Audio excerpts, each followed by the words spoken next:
मागच्या वेळी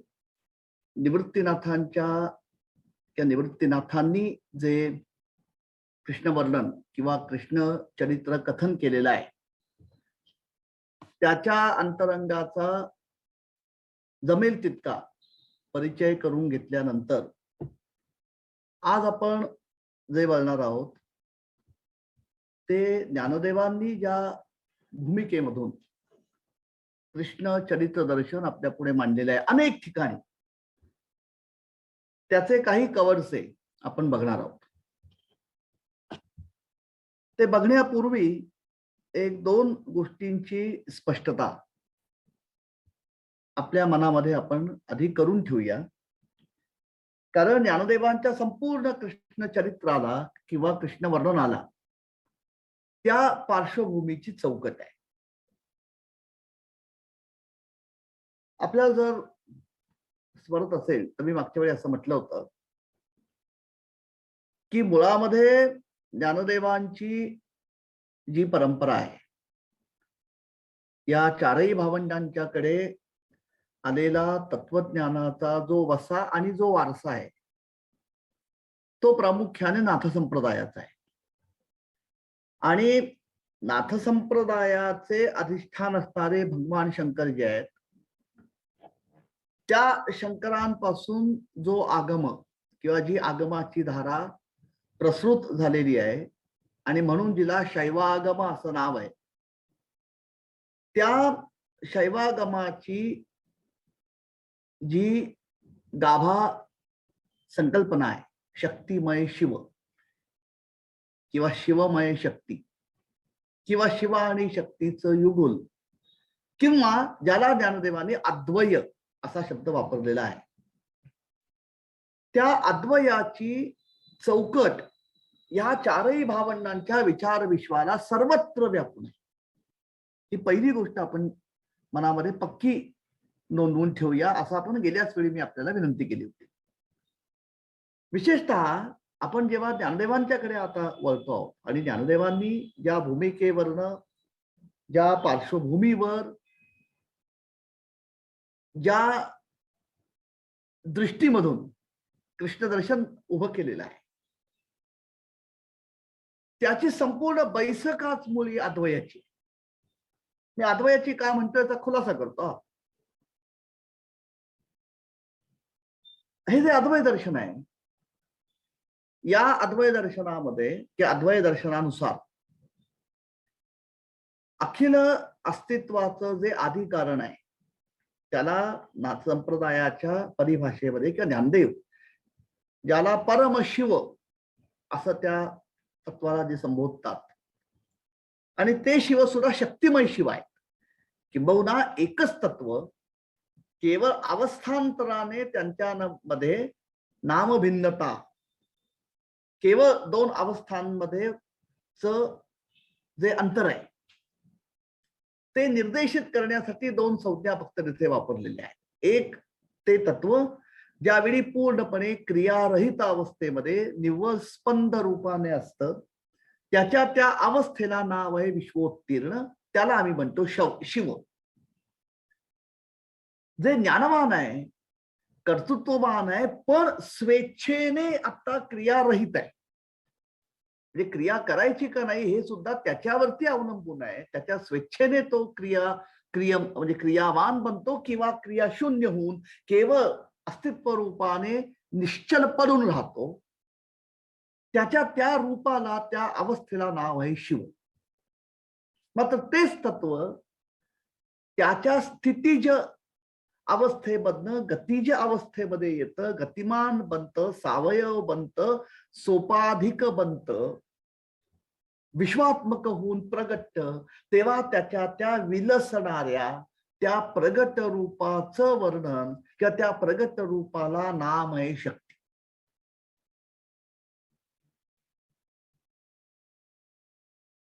जे विश्वोत्तीर्ण तत्व आहे किंवा त्या तत्वाची विश्वोत्तीर्ण अवस्था जी आहे तिचा निर्देश शिव आहे आणि विश्वात्मक स्थितीचा किंवा विश्वात्मक प्रगतीकरणाचा निर्देश शक्ती असा आहे. तत्व एकच आहे. हा जो अद्वयाचा गाभा आहे ज्ञानदेवांचं संपूर्ण वाङ्मय जे आहे किंबहुना ज्ञानदेवांचे अभंग आहे, ते अभंग विश्वात्मक रूपाने प्रगटलेल्या शिवमय शक्तीचं एका अर्थाने स्वकथन आहे. ही जी विश्वात्मक संकल्पना आहे ही अत्यंत मोलाची, अत्यंत महत्वाची आणि अत्यंत संवेदनशील अशी संकल्पना आहे. विश्वात्मक, विश्व म्हणजे तुम्ही आम्ही सगळे. आपल्या खेरीज विश्वात्मक शब्दाला अर्थच प्राप्त होत नाही, कारण विश्वामध्ये जे जे म्हणून आहे, मग ते सचेतन असेल, अचेतन असेल, कुठल्याही अवस्थेमध्ये कुठलीही म्हणून जी निर्मिती आहे ती निर्मिती म्हणजे आविष्करण आहे शिवाचं. तुकोबा जेव्हा म्हणतात आता हरी बाहेर हरी, हरीने घर कोण दिले, त्याचा अर्थ तो आहे. त्या विश्वरूपाने विलसणाऱ्या, विश्वरूपाने प्रगटणाऱ्या ज्ञानदेवांच्या विलक्षण काव्यात्मक अंगाचा ज्याच्यामध्ये पुरेपूर आपल्याला प्रचि येते, त्या अमृतानुभवाचा जर आधार घ्यायचा झाला तर जगा एवढं लेणं, जगा एवढा विविधतेने, वैविध्याने, वैपुल्याने नटलेला दागिना स्वतः मधून निर्माण करून पुन्हा तो स्वतःच्या अंगावर धारण करून जो एका अर्थाने स्मशान योगी, मसण जोगी, भणंग असा जो शिव आहे, जो निरुपाधिक आहे, त्याच्या बरोबर अखंडत्वाने नांदून त्याला शक्तिमान बनवणारी, त्याला सामर्थ्यवान बनवणारी, त्याला संपन्न बनवणारी ही जी शक्ती आहे, त्या शक्तीची एका अर्थाने अभिव्यक्ती म्हणजे ज्ञानदेवांची अभंग निर्मिती मागची भूमिका आहे. हे फार महत्वाचं आहे बरं का. कारण हे जर आपण नीट समजावून घेतलं किंवा उलट म्हणून समजावून घेतलं नाही तर ज्ञानदेवांच्या अनेक अभंगांच्या मध्ये आणि विशेषतः कृष्णवर्णनपर अभंगामध्ये अभंग कथन करणारी किंवा त्या कृष्ण तत्वाची अनुभूती व्यक्त करणारी, अभिव्यक्त करणारी, कथन करणारी जी प्रथम पुरुषी एकवचनी अशी तिथे उपस्थित असणारी जी व्यक्ती आहे ती प्रामुख्याने स्त्री आहे.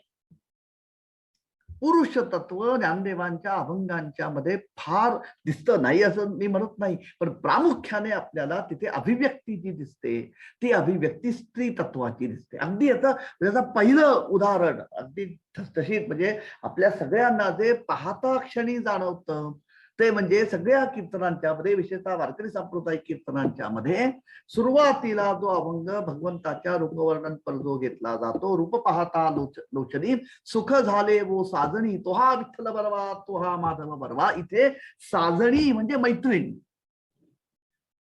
हा जणू आत्मसंवाद आहे. ही जी धारणा आहे की अभिव्यक्त होणारं जे अस्तित्व आहे ते प्रामुख्याने स्त्रीत्वाच्या माध्यमातून प्रगट झालेलं आहे ज्ञानदेवांच्या वाङ्मयामध्ये, विशेषतः अभंगांच्या मध्ये.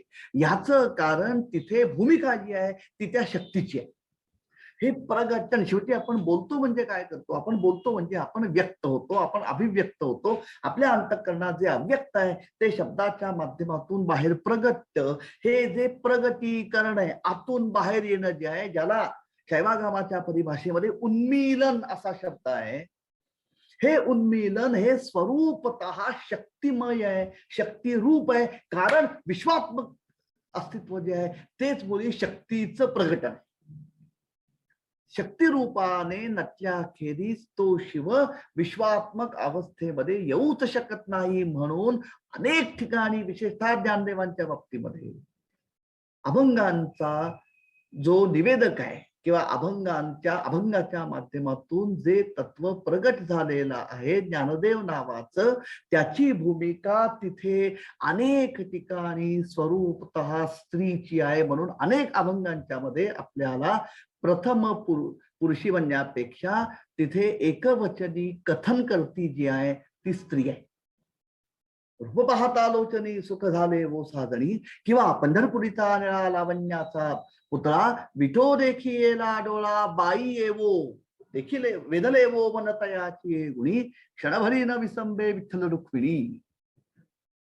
पंढरपुरीचा आणला लावण्याचा पुतळा, विठो देखियेला डोळा बाई येवो. कुणाला सांगतायत ज्ञानदेव? कथन कुणाचं आहे? ती कथन करणारी तिथे शक्ती आहे, पर्यायाने ते स्त्रीवाचक रूप आहे. त्यामुळे हे कायम आपल्याला लक्षात ठेवायला लागतं. ज्ञानदेवांच्या अनेक अभंगांच्या मध्ये जे कथन करणार जे असतं ते स्त्री रूप. कारण तिथे भूमिका जी आहे ती भूमिका ही प्रामुख्याने शक्तीची भूमिका आहे. आपण सगळे आता जे अभंग जे बघणार आहोत, विशेषतः ज्ञानदेवांच्या ज्या गवळणी आहेत, ज्या गवळणीच्या मध्ये कृष्ण महिमा, कृष्ण ध्यान किंवा कृष्ण कथा ही जी अभिव्यक्त झालेली आहे, तिथे कथन करणारी ही गवळण आहे, स्त्री आहे. ती तिथे कदाचित एक वेळ स्वाभाविक आहे. तीच गोष्ट ज्ञानदेवांच्या विरहिणी बाबतीत आहे. तिथे एक वेळ मी म्हणेन की स्त्रीत्व स्वाभाविकपणे तिथे प्रगट होतं किंवा तिथे स्त्रीत्वच मुळी अपेक्षित आहे किंवा अभिप्रेत आहे, पण तरी ते वगळता अनेक ठिकाणी आपल्याला कथन करती जी दिसते अभंगांच्या मध्ये तिथे स्त्री आहे. कारण ती भूमिका जी आहे ती अभिव्यक्त होण्याची जी क्षमता आहे, अभिव्यक्त होण्याची जी अनिवार्य अशी निकड आहे, गरज आहे, अट आहे, ती त्या शक्तीची आहे. हा पहिला मुद्दा आपण लक्षात ठेवू. दुसरं ज्ञानदेवांच्या संपूर्ण या कृष्ण चरित्र कथनाचं जे वैशिष्ट्य आहे, ज्ञानदेवांच्या संपूर्ण साहित्यामध्ये आपल्याला जे दिसतं, त्याच्यामध्ये एक गोष्ट आपण लक्षात ठेवूया की ज्ञानदेवांच्या व्यक्तिमत्वामध्ये आपल्याला 3 गोष्टींचा अत्यंत मनोज्ञ असा संगम दिसतो. ज्ञानदेव मुळात तत्वज्ञ आहेत. मृतानुभव किंवा शैवागम आणि अमृतानुभवाच्या माध्यमातून परंपरेने चालत आलेल्या काश्मीर शैव मतामधलं जे शिवशक्ती समावेशन आहे त्याचा परिचय लक्षात घ्या. हा अत्यंत वेगळा प्रांत आहे चर्चेचा, ज्याच्यामध्ये आता आपण जाणार नाही आहोत.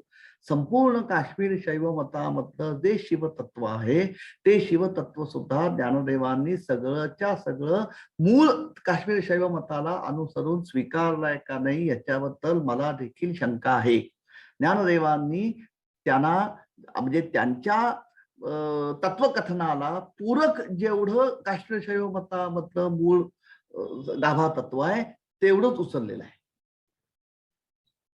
आणि त्याला धरून ज्ञानदेवाने अमृतानुभव हे स्वतंत्र दर्शन त्यांचं उभं केलेलं आहे. त्यामुळे पहिलं ज्ञानदेवांच्या व्यक्तिमत्वाचं जे वैशिष्ट्य आहे किंवा गाभा तत्व जे आहे ते पहिलं म्हणजे ते अत्यंत विलक्षण असे तत्वज्ञ दार्शनिक आहेत.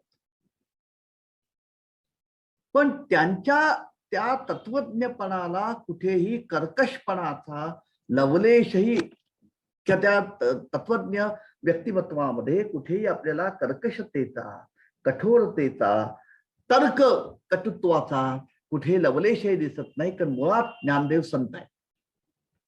ते जे संत हृदय आहे याला जे आमच्या तुकोबारायांनी पांडुरंगाला विशेषण लावलेलं आहे की तू माऊलीहुनी मवाळ, चंद्राहुनी शीतळ, पाणीयाहुनी पातळ पातळ कल्लोळ प्रेमाचा, देऊ काशाची उपमा तुझी तुझ पुरुषोत्तमा, तुझवरुनी ओवाळुनी नामात तुझवरुनी नामा ओवाळुनी सांडिलो. हे जे तुकोबाराय म्हणतात, तू पाणीयाहुनी पातळ कल्लोळ प्रेमाचा, हे जे मऊपण आहे, हे जे कोमलत्व आहे, हा त्या संतत्वाचा गाभा आहे. ज्ञानदेव संत आहेत म्हणून पराकोटीचं स्वतंत्र अत्यंत विलोभनीय असं अमृतानुभवासारखं दर्शन अध्यात्मशास्त्राच्या प्रांतामध्ये 13व्या शतकात प्राकृत भाषेमध्ये निर्माण करून सुद्धा ज्ञानदेवांच्या व्यक्तिमत्वामध्ये कुठेही त्या बौद्धिक श्रीमंतीचा कुठेही आपल्याला दर्प येत नाही. ज्ञानदेवांचे शब्द वापरायचे तर मार्तंड जे तापहीन, ज्ञानदेव ज्ञानसूर्य आहेत पण तापहीन मार्तंड आहेत, याचं कारण ते संत आहेत. त्यामुळे दुसरं व्यक्तिमत्व जे आहे ज्ञानदेवांच्या व्यक्तिमत्वामधलं किंवा एकूण अस्तित्वामधलं ते संतत्वाचं आहे. आणि तिसरा महत्वाचा गुण जो आहे जो आपल्याला विशेषतः कृष्ण कथनाच्या संदर्भामध्ये अधोरेखित करून ठेवावा लागणार आहे तो असा आहे की तत्वज्ञ आहेत ज्ञानदेव, दार्शनिक आहेत, संत आहेत आणि त्याच्याच बरोबर त्याच्याच इतके ते कवी आहेत. म्हणजे आपण ज्ञानदेवांचं संपूर्ण वाङ्मय जेव्हा बघतो, ज्ञानदेवांचं संपूर्ण विशेषतः आपल्या कृष्णवर्णनाच्या बाबतीमध्ये हे खूप जाणीवपूर्वक, खूप संवेदनशीलतेने आणि खूप जपून हा तोल आपल्याला सांभाळावा लागणार आहे. कारण तत्वज्ञ आणि संत या दोन भूमिकांच्याही पुढे विशेषतः कृष्ण वर्णनाच्या संदर्भामध्ये ज्ञानदेवांच्या शब्दांमध्ये किंवा ज्ञानदेवांच्या रचनेमध्ये त्यांच्यामधला जो कवी आहे त्या कवीची जी उत्तुंग विचारांची भरारी आहे ते जे कवी हृदय आहे आणि त्या कवी हृदयाला पुन्हा शक्ती तत्वाच्या अधिष्ठानाची जोड आहे. त्याच्यामुळे अनेक ठिकाणी ज्ञानदेवांच्या कृष्णवर्णनपर रचनांच्या मध्ये गवळण किंवा सखी किंवा विरहिणी ह्याच्या बरोबर प्रेमिकेचा एक जो आपल्याला अंश दिसतो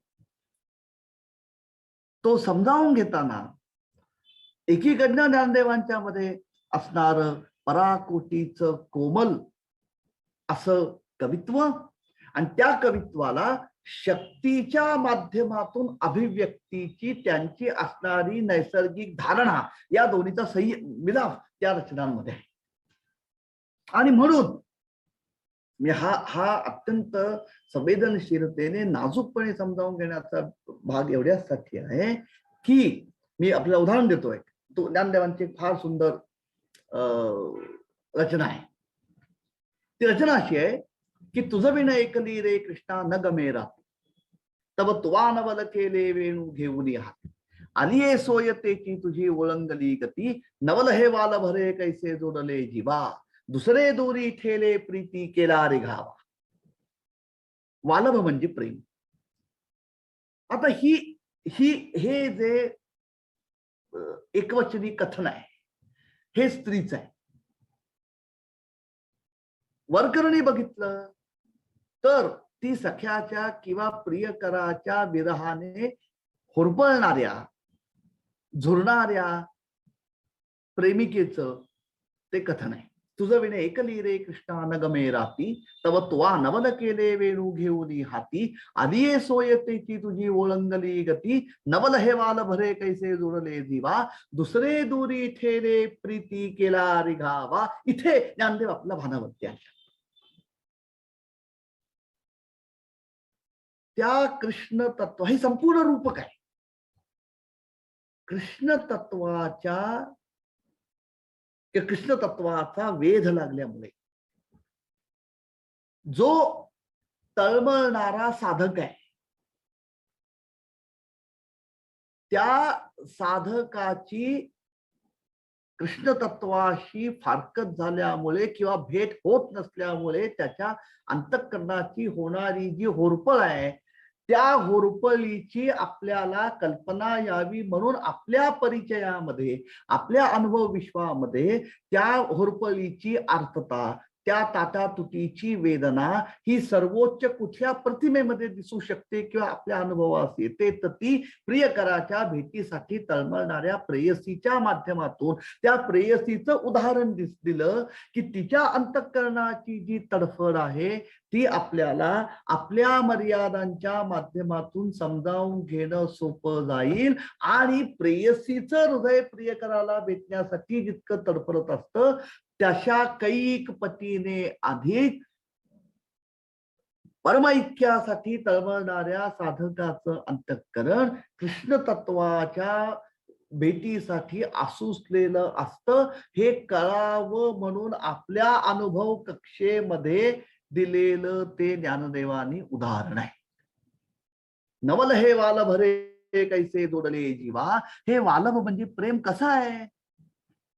दुसरे दुरी ठेले प्रीती केला रेघावा. आता कृष्णा तुझ्याबद्दलच्या अगाध अलोट निष्कलंक निरुपाधिक प्रेमाने माझ्या संपूर्ण अस्तित्वाचा ताबा घेतलेला आहे. दुसरे दुरी ठेले इथे आता द्वैताचा उपसर्गही नाही. ज्ञानदेवांचं अमृतानुभवातलं आपण अमृतानुभव सगळे अभ्यासत आहात. दाता सरांनी त्याचा आपल्याला परिचय घडवलेला आहे, म्हणून मी त्याचा संदर्भ फक्त घेतो आहे. ज्ञानदेवांनी अमृतानुभवाच्या दुसऱ्या प्रकरणामध्ये सद्गुरु या तत्वाला नमन करताना जे शब्द वापरलेला आहे, किंबहुना या भाका द्वैताचा जेत उपखा फेडुनी स्वसखा श्री गुरु वंदिला, ती अवस्था आहे. दुसरे दुरी ठेले प्रीती केला रेखा. किंबहुना या भाका द्वैताचा जेत उपखा. उपखा हा उपक्षय म्हणजे नाश पावणे या शब्दाचं प्राकृतातलं रूप आहे.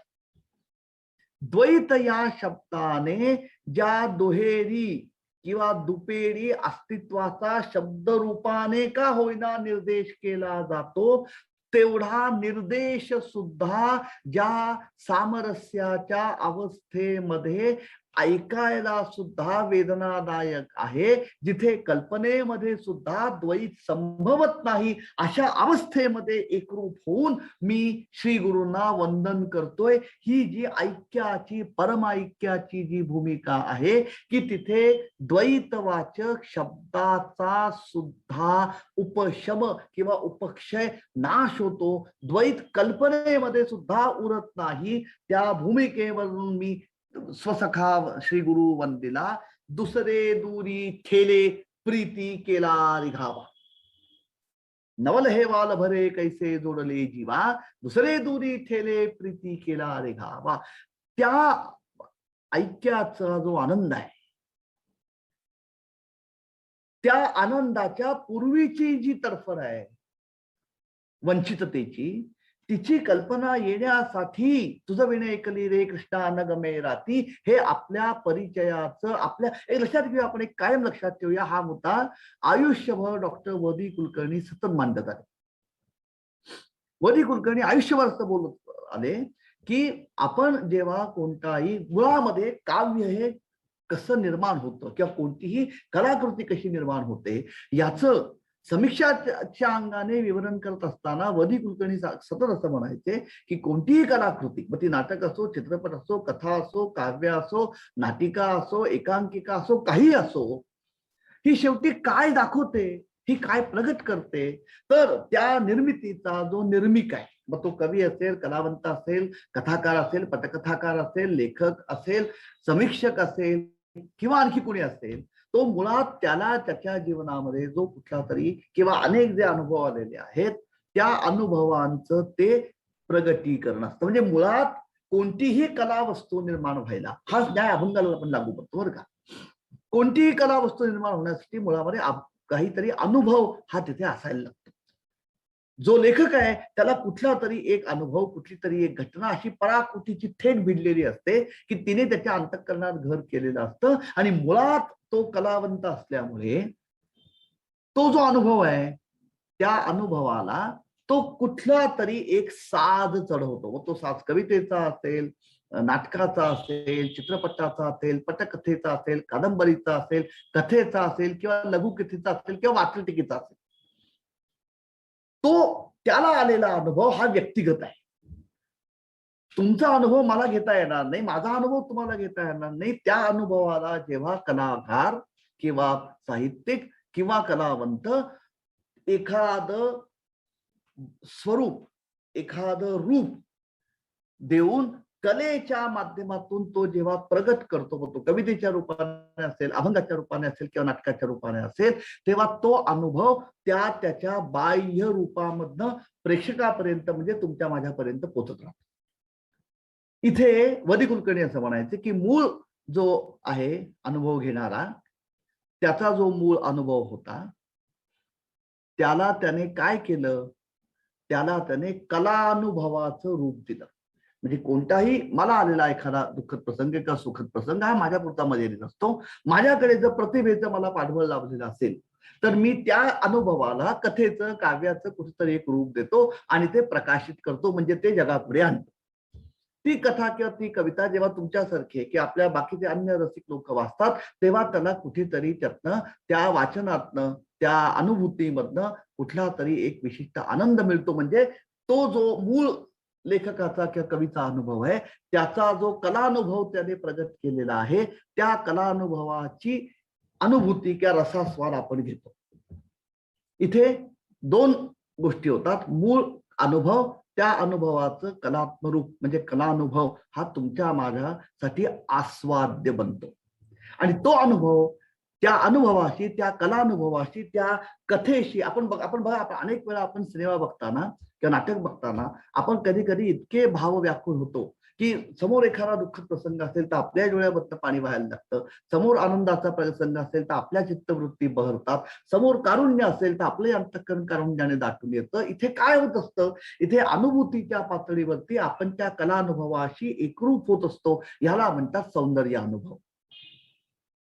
म्हणजे मूळ कवीला किंवा मूळ लेखकाला आलेला जो अनुभव आहे, त्या अनुभवाची प्रचिती आपल्याला येणं, इथे अनुभूतीच्या पातळीवरती आपण दोघं समान पातळीवरती गेलो, इथे त्या रसास्वादाची प्रक्रिया पूर्ण होते. रसिक आणि साहित्यिक हे एका पातळीवरती अनुभूतीच्या येऊन थांबतात. वदी कुलकर्णी आयुष्यभर असं सांगत राहिले की हे बाकी सगळ्या साहित्य प्रकारांच्या बाबतीमध्ये पुरेपूर शक्य आहे, मात्र संत साहित्य जे आहे, संत विचार जो आहे, संतांचे अभंग जे आहेत, त्या अभंगांचा मात्र अशा पद्धतीने सौंदर्यानुभव आपल्याला दरवेळी घेता येईलच असं नाही.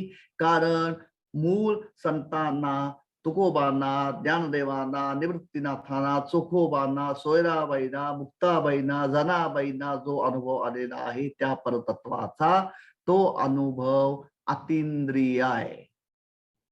तो जर आपल्याला अनुभव जो संतांना आलेला आहे, त्या अनुभवाची तादात्म्य पावण्या इतकी आपण आपली आंतरिक उन्नती जर घडवली तरच संतांच्या वचनामधून त्यांचा जो अनुभव प्रगट होतोय त्याचा पुरेपूर रसास्वाद आपल्याला घेता येईल. नाहीतर तोपर्यंत केवळ संतांच्या अनुभवाचं आपल्याला शब्दज्ञान होत राहील, त्याची अनुभूती मात्र येईलच याची शाश्वती नाही. ही संपूर्ण ज्ञानदेवांचं कृष्णकथन जे आहे, ज्ञानदेवांची विरहिणी जी आहे, ज्ञानदेवांची गवळण जी आहे, तिच्यामध्ये व्यक्त होणारी त्या परतत्वाच्या भेटीची जी असोशी आहे, त्या असोशीची अनुभूती आपल्याला त्या पातळीपर्यंत जाऊन घेता येणं अवघड आहे, याची ज्ञानदेवांना कल्पना आहे. आणि म्हणून भक्ताच्या प्राप्तीसाठी भगवंताच्या प्राप्तीसाठी तळमळणारं जे भक्त हृदय आहे, त्या भक्त हृदयाला होणारी जी पीडा आहे विरहाची, वंचिततेची, ती पीडा समजावून घेण्यासाठी आपल्या अनुभव कक्षेमध्ये त्या पीडेच्या त्यातल्या त्यात जवळ जाणारं उदाहरण कुठलं आहे, तर प्रियकराच्या आठवणीने तळमळणाऱ्या प्रेयसीचा आहे. त्याची आपल्याला निदान ओळख आहे, कारण आपणही केव्हा तरी त्या अवस्थेमधून गेलेलो असतो. म्हणून ज्ञानदेवांनी ही रूपक किंवा ह्या प्रतिमा वापरलेल्या आहेत. इथे तुझं बिन ऐकली रे कृष्णा न गमे राती, तव तुवा नवल केले वेणू घेऊन हाती, असं म्हणणारी ती जी गवळण आहे, ती गवळण काम विभल झालेली आहे असा गैरसमज आपला होण्याची शक्यता आहे. विशेषतः ज्ञानदेवांच्या गवळणींमध्ये, ज्ञानदेवांच्या विरहिणींमध्ये अशा प्रकारचे ते जे सूचन आहे शब्दांच्या माध्यमातून, त्याच्या मागची भूमिका मात्र आपण स्पष्ट लक्षात घेऊया. कारण मुळात जो अनुभव आहे, म्हणून मी वदींचा थोडा तपशिलाने खुलासा जो केला तो एवढ्यासाठी केला की संतांच्या शब्दांमधून ज्या अनुभवाचं सूचन होतं, ज्या अनुभवाचं प्रगतीकरण होतं, तो अनुभव हा सर्वसाधारण लौकिकातला अनुभव नाही, तो पारलौकिकाचा अनुभव आहे. म्हणून संतांचे शब्द, संतांच्या रचना वाचल्यानंतर त्या अनुभवाची प्रचिती आपल्याला येईलच याची शक्यता फार अवघड आहे, फार दुर्मिळ आहे. पण ती अवस्था कोणती आहे, त्या अनुभवाची परी कोणती आहे, त्या अनुभवाची कोटी कोणती आहे, त्या अनुभवाची जातकुळी कोणती आहे, हे कळावं म्हणून संतांनी, ज्ञानदेवांनी आपल्या परिचयाच्या अनुभव विश्वामधली रूपक अभंगामध्ये रचलेली आहेत.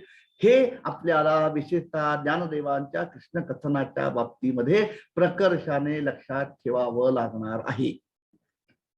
चंदनाची चोळी माझे सर्वांग पोळी, कानोवन माळी वेगी भेटवा का, ह्यासारखे शब्द जेव्हा आपण येतात तेव्हा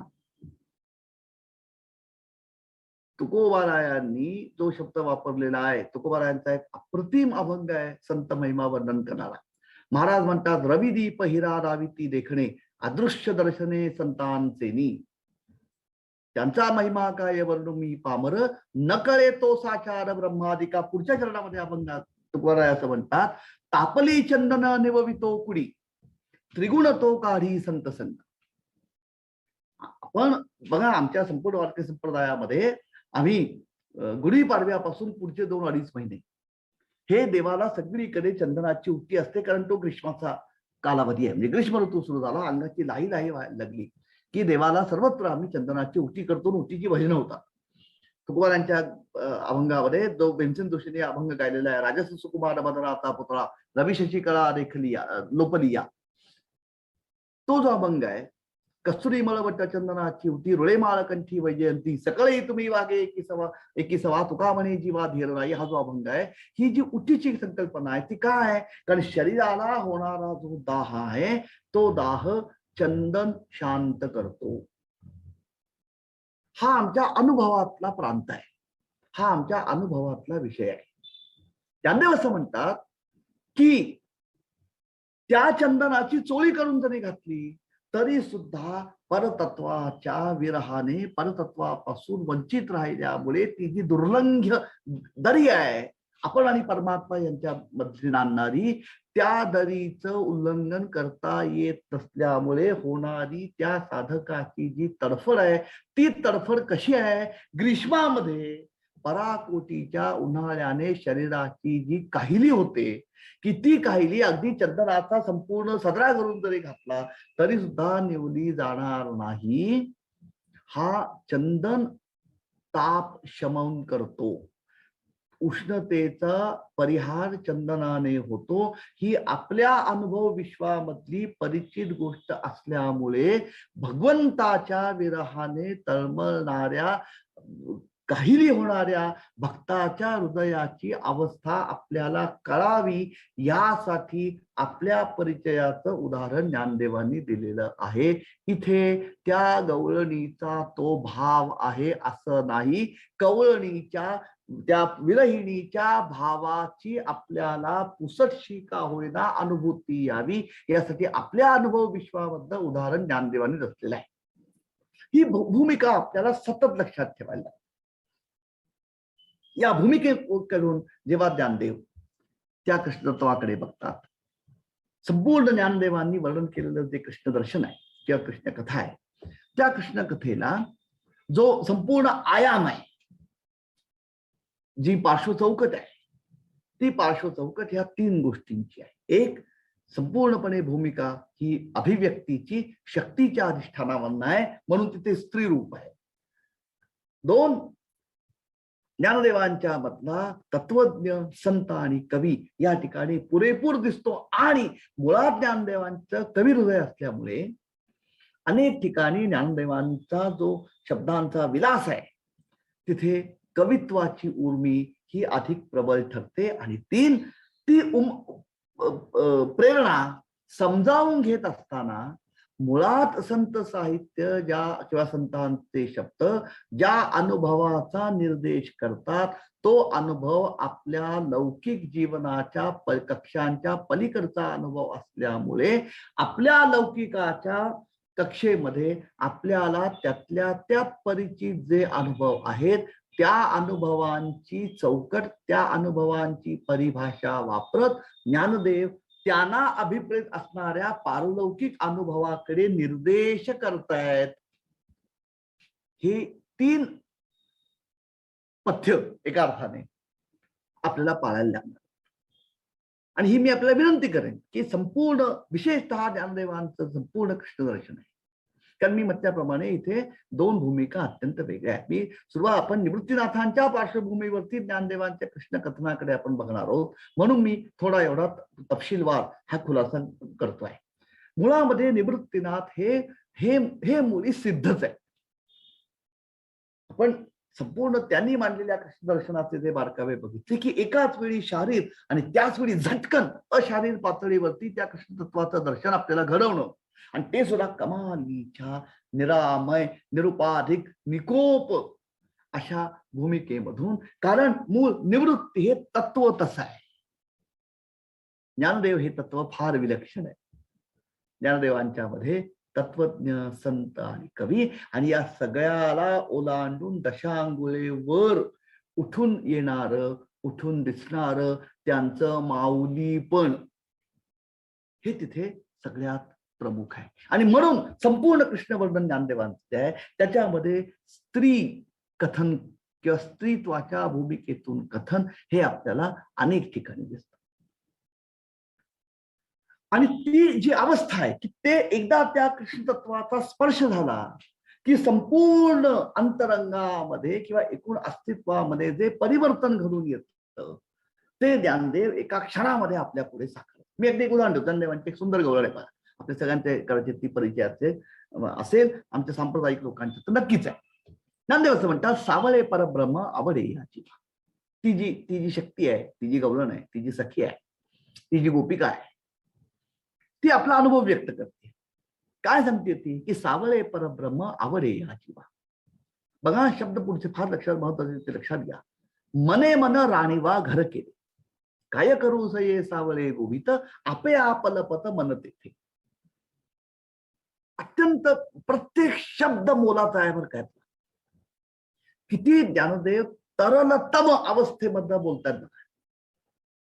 ती साधा अनुभव सांगते. सावळे परब्रह्म आवडे या जीवा. ते जे परब्रह्म आहे ते सावळा किंवा निळा हा जो रंग आहे ना, आपल्याकडे जे दैवशास्त्र आहे किंवा आपल्याकडचं जे रंगांच्या माध्यमातून प्रगट होणारे जे संकेत आहे, त्याच्यामध्ये निळा रंग हा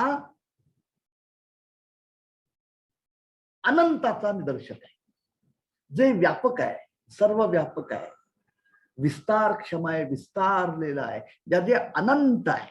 बघा आभाळ हे निळं आहे, कारण तुका म्हणतात तसं जिकडे पाहे तिकडे उभा अवघ्या गगनाचा गाभा. अपरिमित पसरलेला आहे आभाळ, आदिना अंत असं जे तत्व आहे, सर्व व्यापक जे तत्व आहे, ते निळा रंग हे त्या सर्व व्यापकत्वाचं प्रतीक आहे.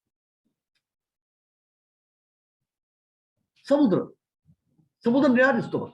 जर शुद्ध समुद्र असेल ना, आपण बघा निळ्यामध्ये आपण समुद्राचे अनेक फोटो बघितले, तर जो शुद्ध समुद्र आहे, त्या जे शुद्ध पाणी आहे ते निळ दिसत. शुद्धता, सर्वव्यापकता, विस्तार, अनादि अनंत असं अस्तित्व हे निळ्या रंगाने दाखवलेलं आहे. तसं ज्ञानदेव बोलतात बघा, सावळे परब्रह्म आवडे या जीवा. ते जे निरुपाधिक सर्व व्यापक अव्यक्त असं जे तत्व आहे कृष्ण नावाचं, ते आता गोकुळामध्ये व्यापक सावयव सोपाधिक होऊन प्रगटलेलं आहे. ते मला आवडत आहे. सावळे परब्रह्म आवडे या जीवा. काय केलंय त्याने? मने मन राणीवा घर केले. राणीव हा शब्द ज्ञानदेवांचा आहे बरं का. राणीव हा शब्द ज्ञानदेवांनी राणा म्हणजे राजा यावरनं उत्पादित केलेला आहे.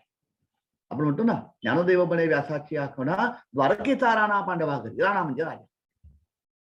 राजाचं जे साम्राज्य, इव हा प्रत्यय लागून ज्ञानदेवांनी राणीव शब्द हा व्युत्पादलेला आहे. हा फक्त ज्ञानदेवांचा शब्द आहे. सूर्य अधिष्ठिली प्राची हो राणीव प्रकाश. ज्ञानदेव असं म्हणतात, पूर्वेला सूर्य उगवला की दश दिशांना त्याची प्रभा फाकते, म्हणजे दश दिशांना सूर्याचं साम्राज्य, प्रकाशाचं साम्राज्य निर्माण होतं. सूर्य अधिष्ठिली प्राची हो राणीव प्रकाशाची. ज्ञानदेव म्हणतात तसं निवृत्ती हे निवृत्ती जया नाव निवृत्ती जया राणीव. ज्ञानदेवांनी अमृतानुभवाच्या दुसऱ्या चरणामध्ये निवृत्ती या आपल्या गुरुतत्वाला जे वंदन केलेलं आहे तिथे ज्ञानदेव असं म्हणतात की अहो निवृत्ती हे या देहाला त्यांनी धारण केलेलं नाव नाहीये. निवृत्तपण वृत्ती म्हणजे विचार. ज्या ठिकाणी वृत्तीचा म्हणजे विचाराचा कधी अणुमात्रही संसर्ग झालेला नव्हता असं विचारांच्या अतीत असणार जे साम्राज्य आहे ते साम्राज्य ह्यांचं आहे. निवृत्ती जया राणीव. निर्विचार किंवा विचाराच्या अतीत असणाऱ्या साम्राज्याचे जे समुद्र वलयांकित अशा साम्राज्याचे जे अधिपती आहेत त्यांचं नाव निवृत्ती आहे. राणी हा शब्द ज्ञानदेवांनी राणापासून उत्पादलेला आहे. ज्ञानदेव असं म्हणतात की ती शक्ती असं म्हणते की गोपीच्या माध्यमातून अभिव्यक्त होणारी ती शक्ती असं म्हणते. सावळे परब्रह्म आवडे या जीवा. काय झालं किती आवडतं ते मने मन राणीवा घर केले. ज्ञानदेवांचा एक फार गोडाभंग आहे बरं का. अत्यंत गोडाभंग आहे ज्ञानदेवांचा. ज्ञानदेव असं म्हणतात तुझी आण वाही नगा देवराया बहु आवडसी जीवापासून या. कानडिया विठोबा कानडिया बहु आवडसी जीवापासून या. की माझ्या जीवाच्या पलीकडे तुम्हाला आवडतो. बहु म्हणजे खूप. बहु म्हणजे किती आवडतोस. किती आवडतो याचं मोजमाप ज्ञानदेवाने इथे दिलेलं आहे. मने मन राणी वा घरची. कृष्ण दर्शन ज्ञानदेवांचं जे आहे त्याची लज्जत बघा किती आहे. मने मन राणी वा घर केले. माझं मन मनाचं माझं जे संपूर्ण साम्राज्य बघा. आपल्या प्रत्येकाचं मनोनिर्मित साम्राज्य हे वेगळं असतं. आपलं लौकिक आपण अगदी म्हणजे चार चौघांसारखे नोकरी करणारे उपजीविका करणारे सांसारिक जरी असलो तरी आपल्या मनाचं म्हणून एक वेगळं राज्य असतं. आपण त्याला म्हणतो माझ्या मनोराज्यात मी दंग आहे. मनाचं जे साम्राज्य आहे ज्याला शारीर अस्तित्वाच्या कुठल्या बंधनांचा काच पडत नाही त्या मनाच्या साम्राज्याचं संपूर्ण ते मनाचं साम्राज्य कुणी काबीज केलाय. सावळ्या परब्रह्माने काबीज केलेला आहे. मने मन राणी वा घर केले. मनाच्या मनामध्ये म्हणजे आपण माणूस मन आहे म्हणून आपण माणूस. आपल्या मनाचं म्हणून एक जे कुठलं राज्य असतं ते आपलं मनोराज्य असतं. मनाला सुद्धा ज्ञानदेव म्हणतात एक पुन्हा मन आहे. मनाचं जे साम्राज्य आहे त्या मनाचं ते साम्राज्य कुणी काबीज केलाय. त्या सावळ्या परब्रह्माने काबीज केलेला आहे. आता मनाला जर विचारलं माझ्या की मना तुझ्या मनामध्ये साम्राज्य कुणाचं आहे. तुझ्या मनामध्ये कुणाची राणी व नांदते आहे. तो असं उत्तर देईल सावळे परब्रह्म आवडे या जीवा. मने मन राणी वा घर केले. काय करू सये सावळे गोवित आपया पल्लपत मनत येते. शब्द लक्षात घ्या. ज्ञानदेव असं म्हणतात मनाचं देखील साम्राज्य काबीज करून तिथे त्याने ज्या सावळ्या परब्रह्माने स्वतःच्या साम्राज्याची स्थापना केलेली आहे त्या मनाच्या मने मन राणीवा घर केले.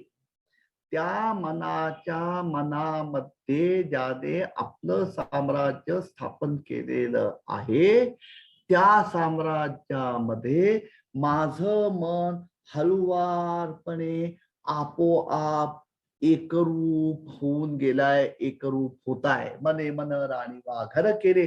काय करू सये सावळे गोवित.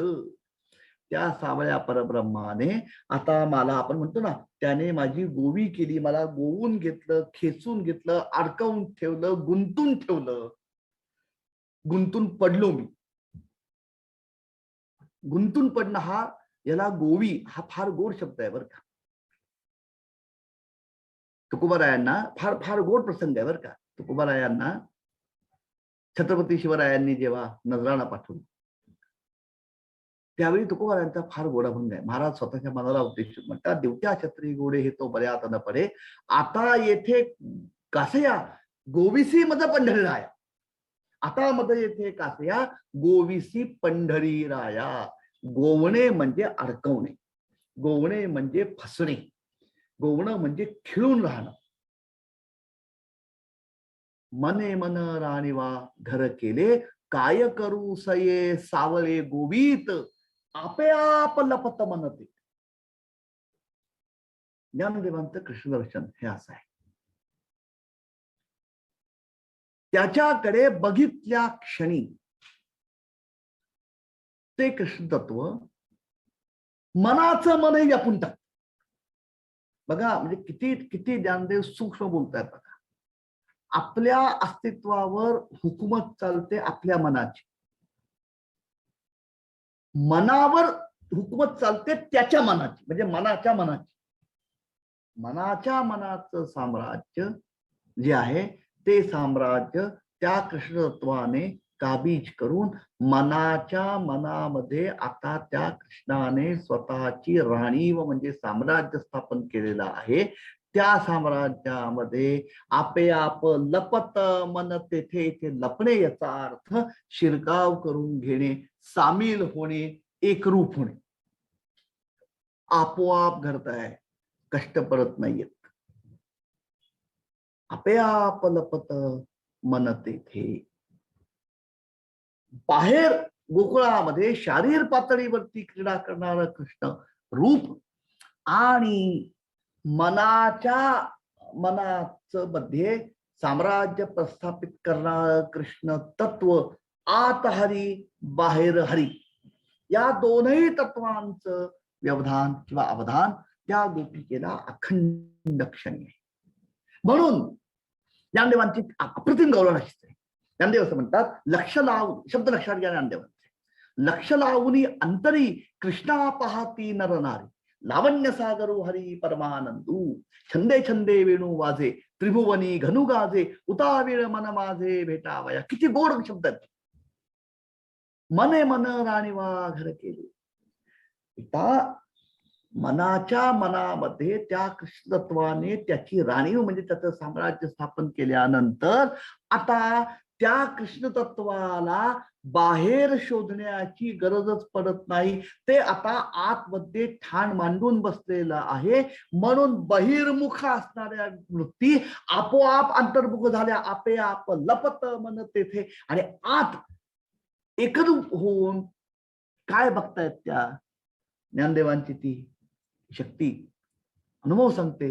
लक्ष लावूनी अंतरी कृष्णा पाहती नरनारी, लावण्य सागरू हरी परमानंदू.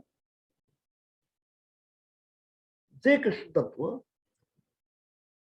गोकुळ वृंदावनामध्ये यमुनेच्या काठावरती नाना क्रीडा करताय, तेच कृष्ण तत्व ज्यावेळी मनाच्या साम्राज्याला व्यापून त्या साम्राज्याचा अधिपती म्हणून अंतःकरणामध्ये ठाण मांडून बसतं, तेव्हा त्या अंतर्यामी कृष्ण तत्वाची प्रचिती आलेल्या साधक रूपी गोपीला किंवा गोपी रूपी साधकाला मग आत आणि बाहेर एकाच तत्वाचं दर्शन होतं. ज्ञानदेव म्हणतात त्याला अखंड वेध लागतात अंतःकरणामध्ये ठाण मांडून बसलेल्या कृष्ण तत्वाचे. लक्ष लावून अंतरी कृष्णा पाहती नर, लावण्य सागरू हरी परमानंदू. हा अंतःकरणामध्ये जो ठाण मांडून बसलेला आहे परमात्मा, त्याचं जे बाहेरचं दर्शन आहे तेही तितकंच मनोहर आहे. त्याच गवळणीमध्ये ज्ञानदेव पुढे असं म्हणतात की बाहेर बघावं तर कोण दिसताय? ब्रह्मविद्येचा पुतळा गायी राखितो बोळा. काय शब्द आहेत बघा ज्ञानदेवांचे. ज्ञानदेव म्हणतात, अहो नंदाच्या घरच्या गायी राखण्याचं काम ज्याने केलं, गोपाळांसहित क्रीडा करी कान्होबा, असं तुकोबाजी म्हणतात की 9 लाख गायी नंदाच्या होत्या.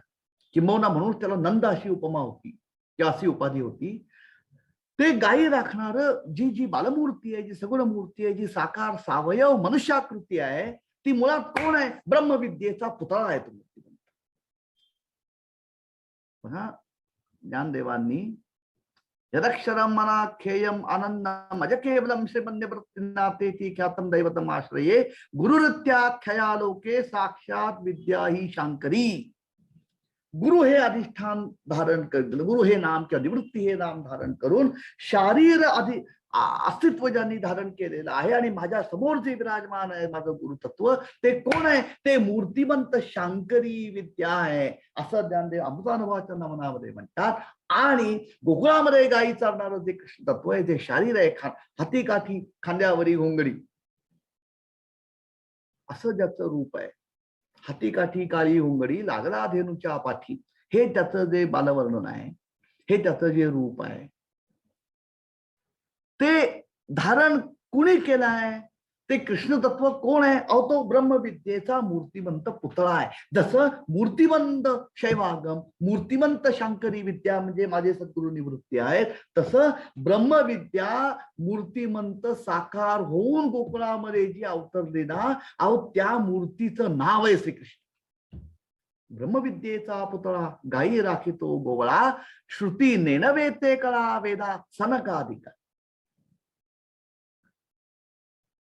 वेदश्रुतींना ज्याचा महिमा कळला नाही, खुद्द त्याचे म्हणजे त्याचं अपत्यपण मिळवणाऱ्या सनकाधिकांना ज्याचं वर्णन करता आलं नाही, त्याचा थांग पत्ता लागला नाही, ते कृष्ण तत्व ह्या गोकुळवासियांनी, या गोपिकांनी आपल्या भावबळाने आपलंस केलेलं आहे.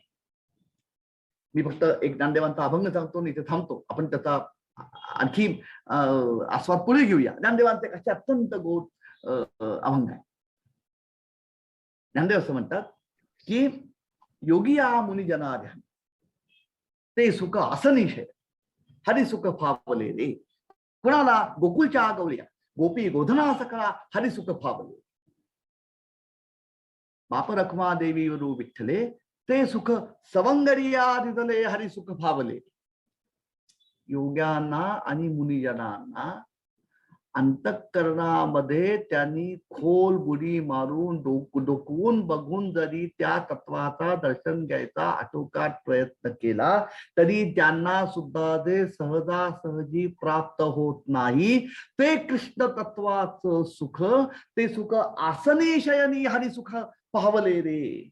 बसता उठता दिवसाचे अष्टोप्रहर म्हणाल त्या अवस्थेमध्ये ते कृष्ण तत्वाचं सुख हरी सख्यांनी, गोकुळामधल्या गवळ्यांनी, गोपांनी, सवंगड्यांनी अहोरात्र भोगलेलं आहे. ब्रह्मविद्येचा पुतळा गायी राखितो गोवळा, श्रुती नेनवेते कळा वेदा सनकाधिका. ही कृष्ण तत्वाची अनुभूती ह्या भूमिकेमधून घ्यायची आहे. आणि म्हणून जे एक आणखी 2 सत्र आपण जी ज्ञानदेवांच्या या कृष्ण दर्शनाकरता आपण जे घालणार, खरं सांगायचं तर हा संपूर्ण ह्या मी म्हटल्याप्रमाणे निवृत्तीनाथांपासून निळोबांपर्यंत ही जी आमची परंपरा आहे, या परंपरेमधल्या प्रत्येक संताने गायलेलं जे कृष्ण बरोबर आहे, प्रत्येक विभूतीने गायलेला जो कृष्ण महिमा आहे, हा अतीव आनंदाचा भाग आहे. हे सांगून होणार नाही, हे आपलं आपण वाचा. अत्यंत प्रत्येक संताची कृष्ण तत्वाची अनुभूती वेगळी आहे आणि ती तितक्या तरलतेने प्रगट झालेली आहे. आणि म्हणून ज्ञानदेवांचं हे जे कृष्ण तत्व आहे, त्याचं रूप, त्या रूपाचा परिचय करून घेताना आज बराच वेळ त्याच्या मागची भूमिका विशद करताना मी जे घालवली, त्या भूमिकेचं एका अर्थाने अधोरेखन आपल्या मनाशी पक्क ठेवून त्या चौकटीमधनं जर आपण कृष्णदर्शन ज्ञानदेवांच्या शब्दांच्या मधून घ्यायचा प्रयत्न केला, तर कोणत्या भूमिकेमधनं ज्ञानदेव कृष्ण तत्वाकडे बघतायत आणि त्या कृष्ण तत्वाचं अवगाहन आपल्याला करून देण्याचा प्रयत्न करतायत, याचं मर्म कदाचित आपल्या हातामध्ये येईल. आज आपण थांबूया. आता विश्वात्मके देवी येणे वाग्यज्ञे तोषानी मजदारे असायदान जे खळांची व्यंकटी सांडो तया सत्कर्मी रतिवाडो भूता परस्परे पडो मैत्र जीवाचे दुरितांचे तिमिर जाओ विश्वसधर्म सूर्य पाहू जो जे वांछिल तो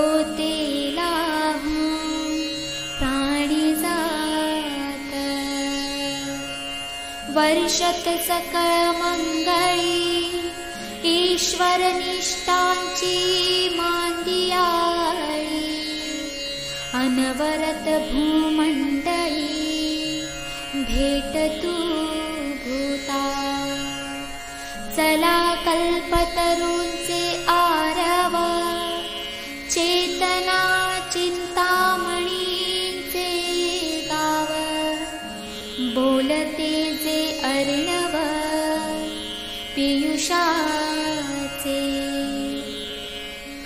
चंद्रमेचे अलांछन मार्तंडचे तापहीन ते सर्वांनी सदा सज्जन सोय रे होतु किंबहुना सर्व सुखी पूर्ण होऊनी तिन्ही लोकी भजी जो आदि पुरुखी अखंडित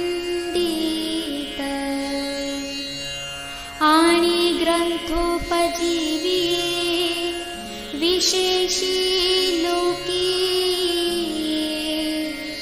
दृष्टा दृष्ट विजये होवावेजी येथ म्हणे श्री विश्वेश्वराव हा होईल दानपसावो येणेवरे ज्ञानदेवो सुखिया दाना सुखिया